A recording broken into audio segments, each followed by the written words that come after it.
So I decided to actually go and visit this family, because for me, I like holistic approaches to poverty and the interventions that we need to have. I went to visit the family in Dagoretti South, and I saw the holistic problem. The family has 8 children. Out of the 8 children, 1 has finished high school and got a D. When I spoke to the one who finished high school, he told me the reason he got a D was because, again, he was being chased away from school every time. So he was not able to get the right grades. The other 3 children, there were 4 children, younger children who are supposed to be in primary, junior, secondary, all of whom have not reported to school. They are at home because the family could not afford to pay the school that they were going to. So that's a problem I'm going to handle in the next 1 week. But I took the 2 children all the way to Kajiado yesterday. They didn't even have money to shop. And secondary schools, we don't provide sanitary towels. So I bought them sanitary towels, the soap, the lotion, the toilet paper. It cost about 6,000 for the 2 children. Obviously, families cannot afford that. I took them to school. When I engaged the head teacher of the school, she told me that, you know, as long as families don't pay and capitation comes less and late, capitation is supposed to be about 21,000. They've only paid 11,000. So because the capitation is late and less, if the families don't pay, the schools are worried that if we cannot provide dinner, if we cannot provide water, if we cannot provide firewood, the children will burn the school. So we had a parents' meeting and the board meeting, and we decided to send all the children home. So I said to her, what is the balance for this term? It was 30,000.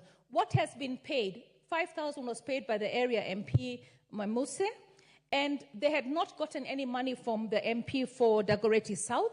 But here is a student who lives in Dagoretti South, who studies in Kajiado, 2 of them from the same family. Arrears in fees is over 30,000. I paid it from my personal pocket. The children remained in school. I asked the school, now that you chase these children from school for 2 weeks, are you going to give me a discount because they never consume the services of school? She said no. Now, I want to talk about NGCDF. I want to also talk about GAF. I feel that if we are genuine and sincere as leaders, all the leaders from the county to the MCAs, to the governor, because the governor also has scholarship programs, to the women reps, to the MPs, we need to make sure that we do not handle bursaries. We need to pass in this house that education is free. Capitation goes up to 30,000. Families pay 1,000 shillings. But how does a family, like the one I'm talking about in Dagoretti South, that had 20 cows and was selling milk and lost all their cows during the drought, be able to raise even that 1,000? The only way that we can do that is to go back to what Raila Odinga had said in his manifesto, that he was going to give 6,000 to every family that has that has parents who are unemployed. I don't think it can work. 6,000 can work. I think we should have an unemployment benefit of 10,000 shillings. We should make sure that it's well vetted. We should ensure that the representatives of the people are involved, because sometimes the administration fails us. I saw that failure during the time we were trying to compensate the people of the demolition, because majority did not get it. I feel that if we have an unemployment benefit of 10,000 shilling per household, and we also have an unemployment benefit of 15,000 shillings per household that has a PWD child or parent, it will cost us about 125 billion. And to be honest, we can afford that unemployment benefit for 10 million households. And once we do that, we straight away take care of the hardship that citizens are facing. And when you tell a household, you can use that 10,000 to pay 1,000 shillings as the family contribution towards your child, and then we educate them on family planning. You would want your children to finish university, so then you do what? You actually start planning your family so that you can be able to afford. And then when we have these households under register, because we want to move them from unemployment benefit to employed, we actually look at what kind of TVET trainings we can give them, which areas we need to employ people, and also understand the data of unemployed. So we also guide people on which careers to take. For me, I feel we need to have a holistic approach on how we approach poverty. I really feel the 75 million shillings that every MP gets for bursaries, the 1.5 million shillings that every woman rep gets, the county assemblies, the MCAs get about 4 million, the governor gives his 1 or so billion on scholarships.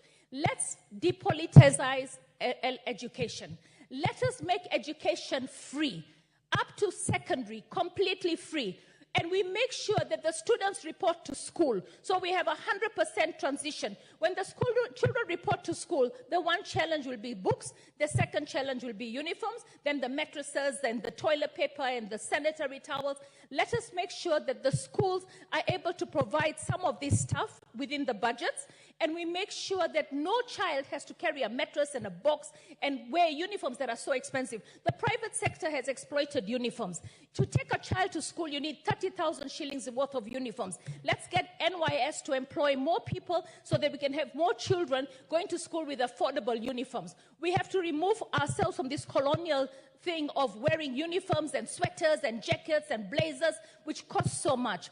I really believe that MPs want, if you realize that an MP has had so many children reporting to school and there are no classrooms, the MP then focuses on building classrooms. But the money will not be sufficient for any MP if we don't go one man, one vote, one shilling. If an MP has 300,000 constituents, he will need more money to be able to put up more classrooms. Order, Honorable Passaris, NGCDF, I thought, is not MP's money. True, but the MP is oversighting the fund. In fact, the Act does not mention MP anywhere currently, not even the Oversight Committee. MP only interacts with CDF in the manner it is doing now. Okay. Overseeing the report of the Auditor General. But proceed. Okay, thank you. I stand corrected, Mr. Speaker. But the way I was meaning it was that MP of a constituency, when he knows that he has over 300,000 students, and the students have reported to a school, and the money he has is insufficient, and it's insufficient because the allocation is not done fairly. The MP should know that if the fund gets one man, one vote, one shilling, he will get sufficient amount of money to be able to build the right amount of classrooms, or to demand that the Ministry of Education, who has an allocation for classrooms, builds the right amount of classrooms. We need equity. We need everyone to be able to benefit. And if the MPs, just like the women reps, we're patrons and we don't get involved in the absolute running of the fund, I think it is important for us to call for not increased amounts of bursaries in the MPs' kitty, in the NCGDF kitty, or in the GAF kitty. We need to actually call for free secondary education, complete free secondary education. And if the contribution by the parents will be 1,000 shillings and we're giving unemployment benefit, it will be affordable.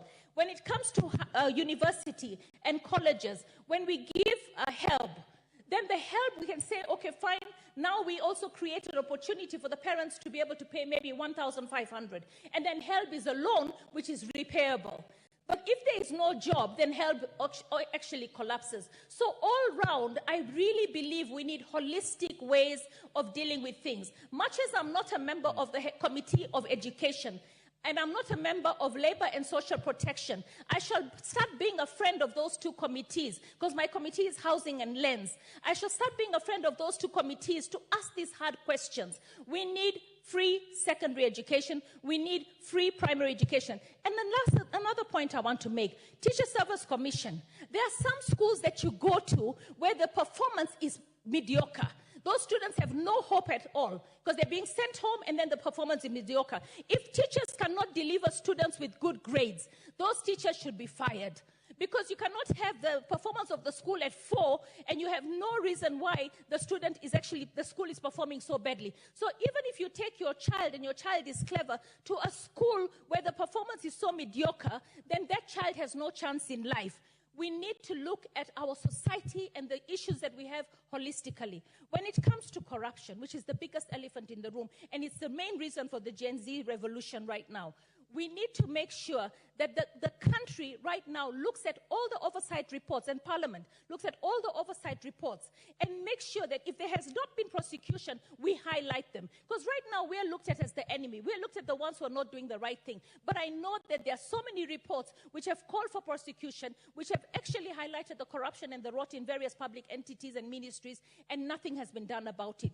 The executive needs to give amnesty, collect the money and use that money and redirect it for education, for health, and for food security and job creation. Because this country right now, we have a big problem, and the problem is we're not able to sustain the population.